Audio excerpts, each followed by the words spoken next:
বিশ্বনবীর কাছে যে বলবে ইয়া রাহমাতাল লিল আলামিন, ইয়া খাতামান নবীন রাহমাতাল লিল আলামিন। দেখেন আমাদের কি অবস্থা, কি কঠিন বিপদে আমরা আছি, দাঁড়াতে পারি না, সূর্যের আলোতে ঘেমে হয়রান। আজকে কেউ সুপারিশ করতে পারবে না। সব নবীরা অপারগতা স্বীকার করেছে, তারা বলেছে আপনি ছাড়া কেউ নাকি আল্লাহর সামনে দাঁড়াতে পারবেন না, আপনি একটু সুপারিশ করেন। বিশ্বনবী বলবেন আসো আসো, আজকের দিনে আমি ছাড়া আল্লাহর সামনে কেউ দাঁড়াতে পারবে না। বিশ্বনবী মাকামে মাহমুদে যে আল্লাহু আকবার বলে সিজদায় লুটিয়ে পড়বেন,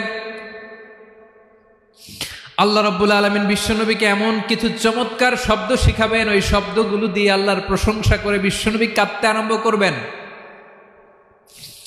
বিশ্বনবী এমন ভাবে অজর দ্বারায় সিজদায় লুটিয়ে পড়ে কাঁদবেন, রব্বুল আলামিনের রহমতের দরিয়ায় জোশ লেগে যাবে।